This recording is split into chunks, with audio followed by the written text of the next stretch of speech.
اور ایک یہ تربیت ہے جو اہل ایمان کی محمد عربی نے کی تھی. 313 ہو کے جبل کی قوتوں کے خلاف کھڑے ہو گئے. جب عمیر نے جا کے رپورٹ دی نا ابو جہل کو کہ وہ تو 3 اونٹ کھا سکیں گے اور 300 سے کچھ کم اور کچھ زیادہ ان کی تعداد ہے، اس سے زیادہ نہیں ہے، میں خوب وادیاں دیکھ آیا ہوں، میں خوب ٹیلے دیکھ آیا ہوں. تو ابو جہل نے سنادید قریش کو بلا کر کہا عمیر کی رپورٹ سنو کتنی حوصلہ افزا ہے. صبح لڑائی کی نوبت نہیں آئے گی، صبح تو رسیاں کٹھی کرو اور جکڑ جکڑ کے مسلمانوں کو اونٹوں کی پشتوں پہ باندھ لیں گے اور پھر سین حرم میں جا کے کعبۃ اللہ کی دیواروں کے ساتھ باندھ دیں گے.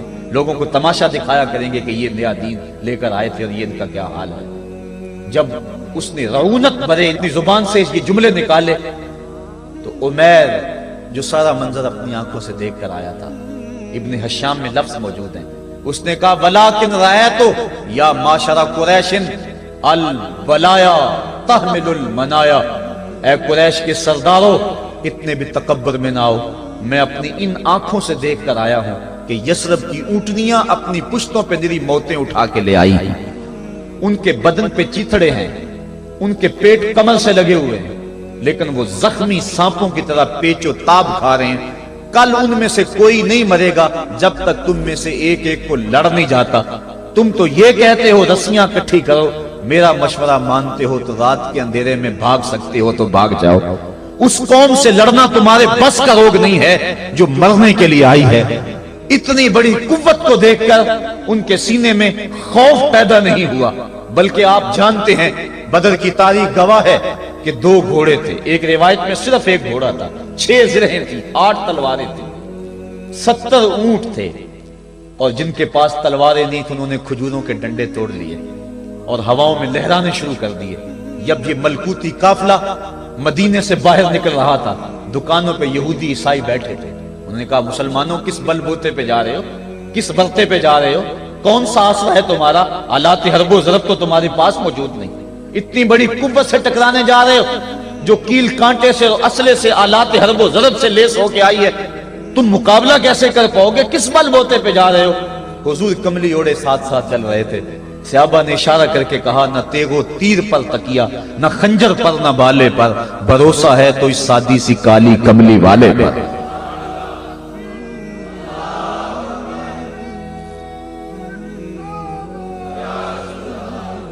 اب اس ماحول میں جبکہ کفار پورا لاؤ لشکر لے کے آئے اور ابو جہل نے کہا اعلان کر دو لنا عزا ولا عزا لکم، یہ ان کے بت کا نام ہے. ہمارے پاس عزا ہے، تمہارے پاس عزا نہیں.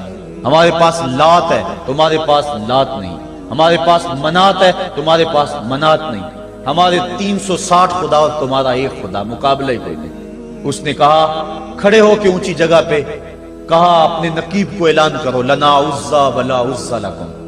حضور کے کانوں میں آواز پڑی، فرمایا علی تم بھی اونچے ٹیلے پہ کھڑے ہو جاؤ اور تم ان کو جواب میں کہو اللہ مولانا ولا مولا لکم، اللہ ہمارا مولا ہے، تمہارا مولا کوئی نہیں ہے. اور پھر حضور نے سجدے میں سر رکھ دیا. سجدہ اتنی بڑی قوت ہے، ہزاروں ایٹم بمبوں کے اندر وہ قوت نہیں ہے جو سجدے کے اندر طاقت رکھ دی. آج دنیا سے ہم ڈر رہے ہیں اس لیے کہ ہمارے سجدے چھن گئے ہیں، ہمارے سجدوں کی آبرو چھن گئی ہے، ہمارے سجدوں میں وہ حرارت اور گرمی نہیں رہی، وہ رقت اور وہ نرمی نہیں رہی.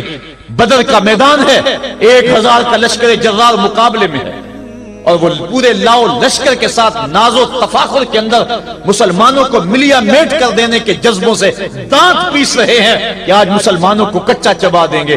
مسلمانوں کے ساتھ پاس صرف 8 تلواریں اور ان کے بطن میں کھانے کے لیے کچھ نہیں.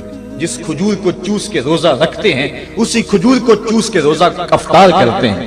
یہ حالت مسلمانوں کی، بدن پہ چیتھڑے لگے ہوئے کپڑے ہیں، عجیب حالت ہے. پھر کون سا آسرا تھا جو مسلمانوں کے کام آیا. مصطفیٰ کریم نے مسجد عریش میں سجدے میں پیشانی جھکا دی. حضرت ابو بکر صدیق رضی اللہ تعالیٰ عنہ فرماتے ہیں میں حضور کے ساتھ تھا، ساری رات مصطفیٰ روتے رہے، آنکھوں میں آنسو ہیں. حضور کی چادر سر انور سے سرک کے حضور کے کندھوں پہ آ جاتی، پھر کندھوں سے پشت پہ آ جاتی. میں اٹھا کے حضور علیہ السلام کے سر پہ رکھتا اور کہتا حضور بس کرو. حضور بار بار روتے اور اللہ کی بارگاہ میں سجدے میں سر ڈال کر التجائیں کرتے. لفظ کیا تھے محبوب کی زبان پہ، آج تک ایسی ناز والی دعا کسی نے نہیں کی ہے جیسی دعا مصطفیٰ جان رحمت نے کی۔ مصطفیٰ کریم سجدے میں سر رکھا ہے اور کیا کہا؟ اللہم ان تہلک ہذہ العصابہ لم تعبد فی الارض ابدا۔ میرے مالک میں نہیں کہتا کہ ان لوگوں کو بچا لے، دیکھ میری زندگی کی کمائی یہی 313 ہے جو میں تیری چوکھٹ پہ لے کے حاضر ہو گیا ہوں۔ میری زندگی کا کل اثاثہ، میری زندگی کا کل سرمایہ کوہ ابو قبیس پہ کیے گئے درسوں کا نتیجہ، عکاظ کی منڈی کے اندر دیے گئے درسوں کا نتیجہ، اور ذی المجال کے میلے میں تیرے دین کی تبلیغ کا نتیجہ، طائف کے بازاروں میں پتھر کھا کھا کے جو تبلیغ کی اس کا نتیجہ، رستے میں گڑے، رستے میں بچتے ہوئے کانٹے، اور مکے کے بازاروں میں میرے بدن کے اوپر پڑتی ہوئی اوجریاں، میں نے پھر بھی تیرا کلمہ بلند کیا۔ میرے مالک میری پوری زندگی کا گداز، میری پوری زندگی کا سرمایہ، میری زندگی کے آنسو، میری زندگی کا رونا سین حرم کے اندر کعبۃ اللہ کی چھاؤں کے میں سجدے کر کر کے، کوئی کبھی میں نے عمر مانگا، کبھی میں نے حمزہ مانگا، تیرے دین کے لیے میں نے جو ایک ایک کر کے تنکا جوڑا اور یہ ایک چھوٹا سا گھونسلہ بنایا۔ یہ گھونسلہ اب بجلیوں کی زد میں ہے، کفار کی بجلیاں اس گھونسلے کو جلا دینا چاہتی ہیں۔ میرے مالک میں یہ نہیں کہتا کہ میرا گھونسلہ اور میری یہ مٹھی بھر جماعت اور یہ چند میرے لوگ اور یہ میرا سرمایہ اور اثاثہ، میری پوری زندگی کی کمائی، میری جوانی کا سرمایہ جو میں نے تیرے سامنے لا کے رکھ دیا ہے، میں یہ نہیں کہتا ان کو بچا لے، لیکن میرے مالک اگر یہ نہ رہے تو قیامت تک پھر تجھے بھی خدا کوئی نہیں کہے گا۔ ان تہلک ہذہ العصابہ لم تعبد فی الارض ابدا، اگر یہ نہ رہے تو قیامت تک تیرے نام کے ڈنکے بجانے والے بھی دنیا پہ نہیں ہوں گے۔ یہ حضور نے اللہ کی بارگاہ میں دعا کی اور سجدے میں سر رکھا ہے۔ حضور علیہ السلام کی آنکھوں میں اشک جاری ہیں، سجدے سے قوت حاصل کی جا رہی ہے۔ دشمن کے مقابلے میں مصطفیٰ کریم سجدے میں سر رکھ کے اللہ سے آرزو کر رہے ہیں۔ حضرت سیدنا صدیق اکبر فرماتے ہیں اچانک حضور نے سر اٹھایا، میں خوش ہو گیا کہ حضور کے چہرے پہ مسکراہٹ تھی۔ حضور مسکراتے ہوئے فرمایا ابشر یا ابا بکر ھذا جبریل آخذ بعنان فرسہ، ابو بکر بشارت ہو، وہ جبریل اللہ کی مدد لے کر آ گئے۔ تو یہ سجدے تھے جن سجدوں نے ظالم اور جابر قوتوں کا منہ توڑ کے رکھ دیا۔ حضرت علی المرتضیٰ روایت کرتے ہیں رضی اللہ تعالیٰ عنہ، فرماتے ہیں میں نے ہاتھ میں تلوار تھامی اور میدان میں کود پڑا، میں نے کئی کافروں کو واصل جہنم کیا، پھر پلٹ کے دیکھا کہ میں حضور کی زیارت کر لوں، لیکن مجھے حضور نظر نہ آئے۔ میں نے ڈھونڈا تو ایک سمت حضور نے پیشانی سجدے میں رکھی ہوئی تھی اور زبان پہ لفظ تھے یا حیو یا قیوم، یا حیو یا قیوم۔ حضور یہ پڑھتے جا رہے تھے، یا حیو یا قیوم کا وظیفہ پڑھتے جا رہے تھے اور سجدے میں پیشانی تھی حضور کی۔ میں پھر دوبارہ آیا اس سجدے سے جوش لے کر، اس سجدے سے گرمی اور حرارت لے کر، اور پھر دشمن کی صفوں میں کود گیا۔ میں نے ایک کافر کو واصل جہنم کیا، پھر زیارت کے لیے واپس آیا، دیکھا تو پھر سجدے میں حضور نے سر رکھا ہوا ہے اور یہی کہہ رہے ہیں یا حیو یا قیوم، یا حیو یا قیوم، یا حیو یا قیوم برحمتک استغیث۔ یہ جملے حضور کی زبان پہ ہیں اور سجدے میں حضور کی پیشانی۔ میں پھر گیا، پھر آیا، کئی بار ایسا ہوا میں کافر کو قتل کرتا، پھر آتا حضور کو سجدے میں دیکھتا۔ فرمایا پھر حضور نے تلوار تھامی اور مصطفیٰ کریم میدان جنگ میں کود پڑے۔ لوگ بڑھ چڑھ کے دشمنوں پہ حملہ کرتے تھے، لیکن جو سب سے آگے کافروں کی صفوں میں کود کے حملہ کر رہا تھا وہ آمنہ کا لال محمد مصطفیٰ صلی اللہ علیہ وسلم۔ تو سجدے سے وہ قوت ملتی ہے، سجدے سے وہ نور اور روشنی ملتی ہے کہ پورے زمانے میں اجالا کیا جا سکتا ہے۔ آج 56-57 اسلامی ملک دنیا کے سامنے رسوا ہو رہے ہیں اور دنیا کے سامنے سجدہ ریز ہیں، اس لیے کہ وہ ایک خدا کے سامنے سجدہ کرنا بھول گئے ہیں۔ ایک سجدہ جسے تو گراں سمجھتا ہے 1000 سجدے سے آدمی کو دیتا ہے نجات۔ آؤ اس کے حضور جھکو، اس کے حضور جھکنے والا کسی کے آگے نہیں جھکتا۔ سجدہ اس کو قوت دیتا ہے، تو راز کن فکاں ہے اپنی آنکھوں پر عیاں ہو جا، خودی کا راز نہ ہو جا، خدا کا ترجمہ ہو جا، خودی میں ڈوب جا غافل، یہ سر زندگانی ہے، نکل کر حلقہ شام و سحر سے جاویداں ہو جا، گزر جا بن کے سیلے تندرو کوہ بیاباں سے، گلستان راہ میں آئے تو جوئے نغمہ خواں ہو جا۔ مالک کے حضور جب بندہ عزت سے سر جھکا دیتا ہے اللہ کی رحمتیں بندے پہ نازل ہوتی ہے۔ ایک روایت میں آتا ہے جب بندہ نماز کے لیے کھڑا ہوتا ہے ابھی اس نے سجدے میں جانا ہوتا ہے، ابھی وہ قیام ہی کرتا ہے۔ اللہ فرماتا ہے میرے بندے کے گناہ جو ہیں اس کے بدن سے نکال کے ایک سمت کر دو، تاکہ میرا بندہ اس حالت کے اندر میرے حضور حاضر ہو کہ وہ گناہوں سے پاک اور صاف ہو۔ حضرت نبی رحمت صلی اللہ علیہ وآلہ وسلم فرماتے ہیں کہ پھر اس کے سارے گناہ اس کے بدن سے اتار کے ایک سمت رکھ دیے جاتے ہیں، اور بندہ مصلی پہ سبحان ربی العالی کے نغمے الاپتا ہے، رکوع کرتا ہے، سجدے کرتا ہے۔ جب سلام پھیر کے نماز ختم کر کے دعا کر کے جانے لگتا ہے تو فرشتے عرض کرتے ہیں مالک یہ جو گناہ اتار کے ایک سائیڈ پہ رکھے تھے یہ دوبارہ اس کو دے دیں؟ اللہ فرماتا ہے جس کی جھولی سے گناہ نکال لیے تھے دوبارہ اس کی جھولی میں نہیں ڈالیں۔ اللہ اکبر۔ اور ایک روایت کے لفظ ہیں کہ جب بندہ نماز کے لیے کھڑا ہوتا ہے اس کے کندھوں کے اوپر سارے گناہ آ جاتے ہیں اور اس کے سر پہ اوپر گناہ آ جاتے ہیں۔ جب رکوع میں جاتا ہے تو کندھوں والے گناہ گر جاتے ہیں، اور جب بندہ سجدے میں سر رکھتا ہے تو اللہ تعالیٰ اس کے سارے گناہوں کو ختم کر دیتا ہے اور وہ بالکل پاک ہو جاتا ہے۔ حضرت سلیمان فارسی ایک دن ایک درخت کے نیچے کھڑے تھے، آپ نے درخت کی شاخ کو پکڑ کے جنبش دی، حرکت دی، موسم خزاں تھا، درخت کی شاخ کے سارے زرد پتے گر گئے۔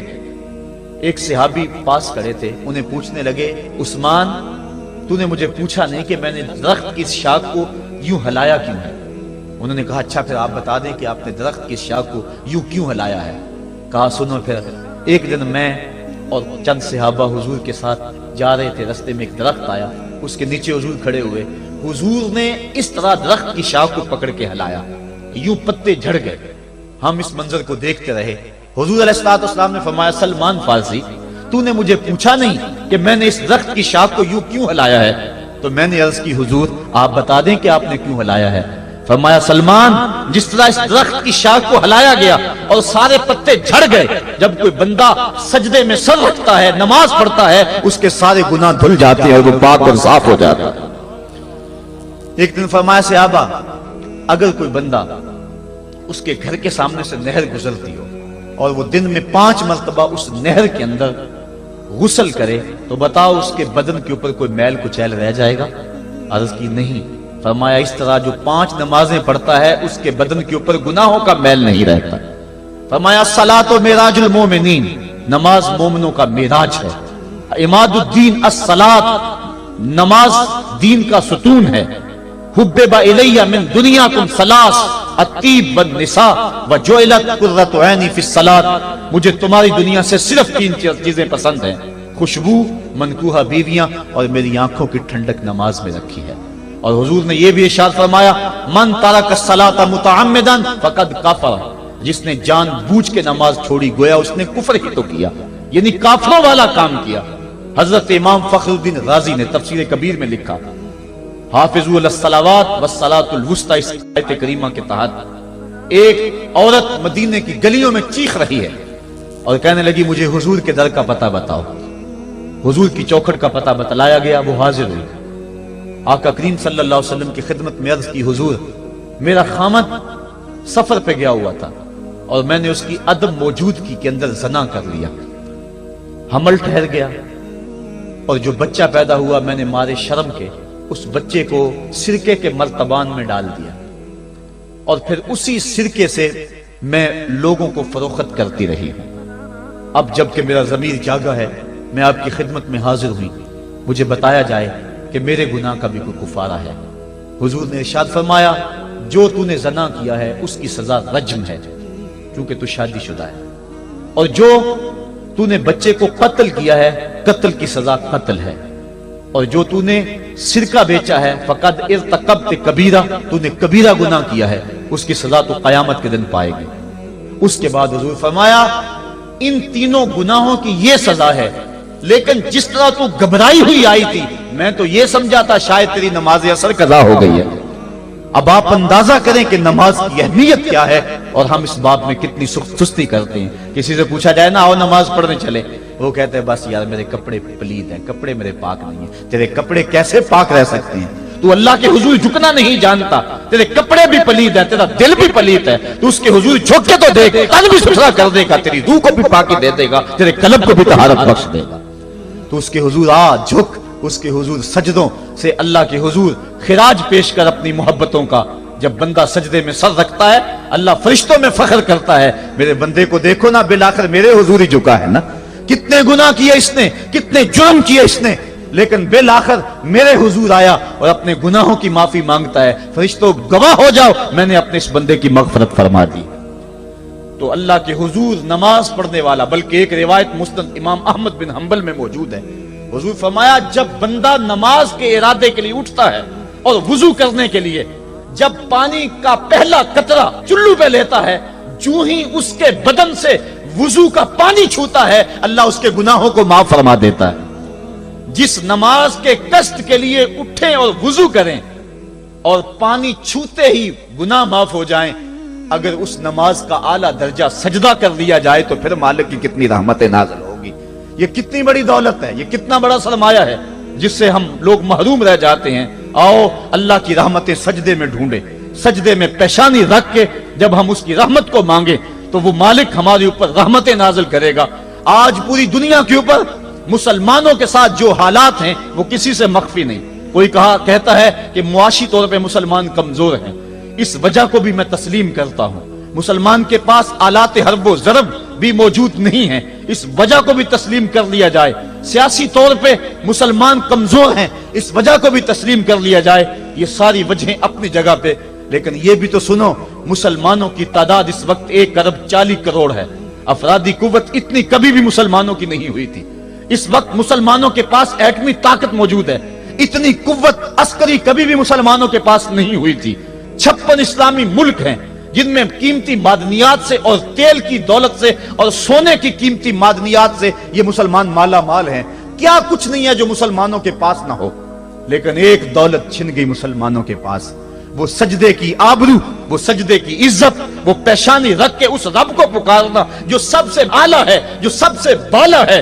جس نے موسیٰ کے فرعون کو نیل کی موجوں میں ڈبو دیا۔ کیا پوری امت مسلمہ 1.40 کروڑ انسان سجدے میں سر رکھ کے سبحان ربی الاعلیٰ کے نغمے آلات کے اپنے رب سے گزارش کریں اور اپنی امت کا رونا روئیں، کشمیر میں لٹتی ہوئی جوانیاں اور قدس کے اندر بہتا ہوا خون، شبرغان سے لے کر کابل و قندھار تک اور موصل سے لے کر تقریب تک مسلمان کے اوپر جو ظلم و تشدد ہو رہے ہیں، اپنے رب کے حضور اس کا دکھڑا سنائیں اور اپنے مالک کو کہیں میرے مالک ہم لٹ گئے، ہم کٹ گئے، ہم پٹ گئے، اسلحے بھی موجود، افرادی قوت بھی موجود، سیاسی طاقتیں بھی موجود، لیکن اس کے باوجود مسلمان دبتا چلا جا رہا ہے۔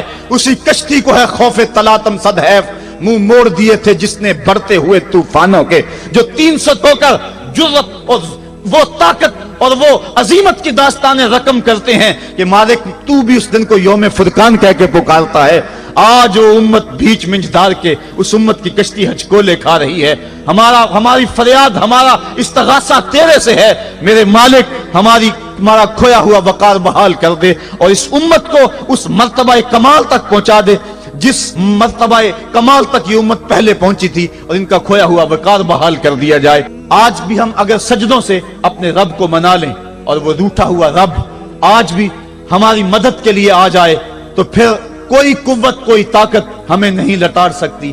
آئیے ہم سجدے سے اپنے مالک، اپنے خالق اور اپنے رازق کے حضور اپنی محبتوں اور اپنی الفتوں کا خراج پیش کریں۔ نماز ایک ایسی عبادت ہے جس کا حکم قرآن میں 750 مرتبہ کے قریب دیا گیا۔ اور ایک آخری بات عرض کر کے اپنے موضوع کو سمیٹنا چاہوں گا، میرے اور آپ کے آقا مولا حضور نبی رحمت صلی اللہ علیہ وسلم پر جب وقت آخر آیا تو آخری وصیتیں جو حضور نے اپنی زندگی میں کی وہ کیا تھی؟ 2 وصیتیں تھی حضور کی آخری، جب حضور ایام مرض میں تھے، اور آخری وصیتیں اس کے بعد حضور نے کوئی کلام نہیں کیا، وہ یہی تھا الصلاۃ الصلاۃ الصلاۃ الصلاۃ، لوگوں میں تمہیں نماز کی تاکید کرتا ہوں، میں نماز کی تاکید کرتا ہوں۔ اور دوسرا فرمایا جو تمہاری ملک میں تمہارے غلام اور تمہاری لونڈیاں ہیں ان کے ساتھ حسن سلوک کی تاکید کرتا ہوں۔ یہ آخری 2 باتیں تھی جو حضور نے ارشاد کی، حقوق اللہ کے حوالے سے نماز اور حقوق العباد کے حوالے سے حضور نے کمزوروں کے حق ان تک پہنچانے کی تاکید امت کو دی، اور اس کے بعد پھر حضور انتقال کر گئے۔ آئیے ہم سجدوں سے اپنے رب کو راضی رکھیں، اللہ مجھے آپ کو توفیق عمل عطا فرمائے۔